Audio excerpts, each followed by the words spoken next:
राजस्थान वित्त निगम यानी कि आरएफसी पहली बार घाटे के कगार पर पहुंच रहा है, जिसका कारण ईडी वित्त और एमडी में कथित कोल्ड वॉर को माना जा रहा है। यहां तक कि समय पर और पूरे पीपीओ जारी नहीं होने के चलते रिटायर्ड कर्मियों की पेंशन भी रुक गई है।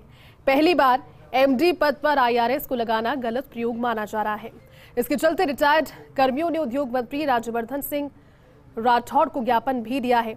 इस मौके पर आरएफसी के रिटायर्ड जनरल मैनेजर एमआर छिंदवाल से खास बातचीत की हमारे वरिष्ठ संवाददाता डॉक्टर ऋतुराज शर्मा ने।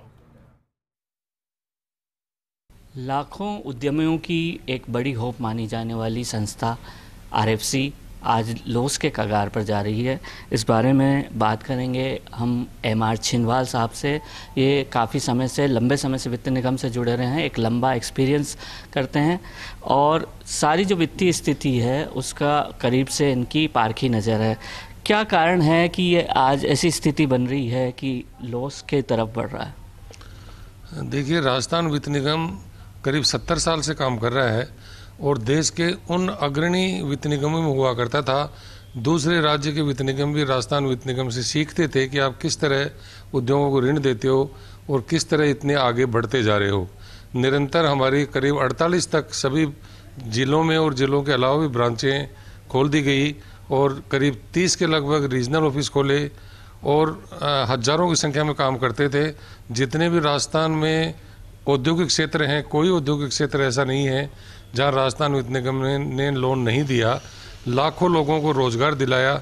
मार्बल उद्योग, ग्रेनाइट उद्योग, जितनी भी इंडस्ट्रीज हैं, hotels and hospital, commercial mall, residential mall, कई एजुकेशनल संस्थाओं को हमने ऋण दे दे करके और लोगों को रोजगार लगाने में काफ़ी योगदान दिया। इन दिनों ऐसे क्या खास कारण हो गए कि जिससे कि ऐसा लगने लगा कि ये ज़्यादा ऋण भी नहीं दे रहे हैं और एक तरह से लॉस के कगार पर जा रहे हैं?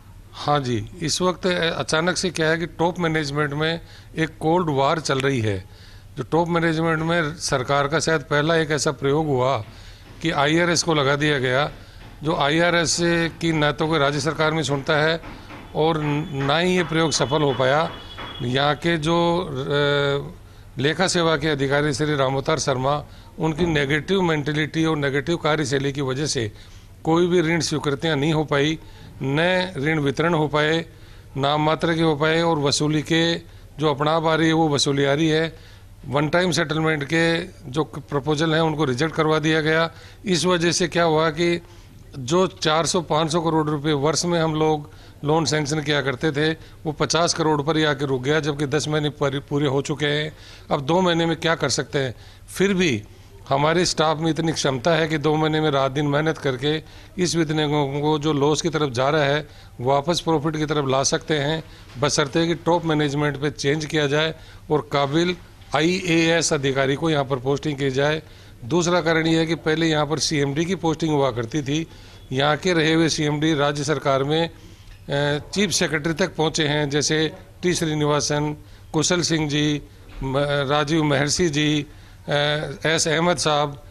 तो अब अगर मान लो ये वापस सीएमडी की पोस्ट कर दी जाए तो शायद रातों रात परिवर्तन होकर वापस देश के सर्वोच्च अच्छे वित्त निगमों में से ये हो सकता है।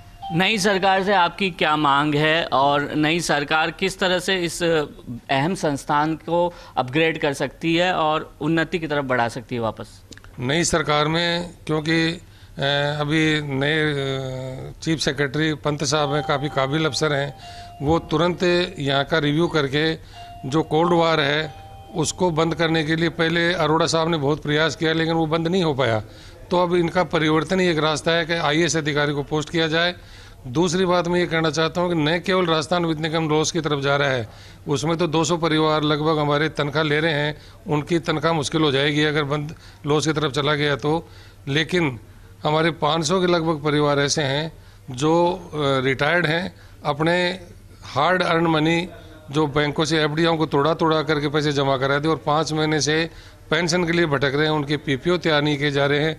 केवल 30 पीपीओ तैयार करके उनकी पेंशन गई है, बाकी 450 लोग अभी भी भटक रहे हैं। उनके पीपीओ उनकी कोल्ड वार की वजह से तैयार नहीं हो रहे, तो उनके परिवार बहुत बुरी हालत में आ चुके हैं।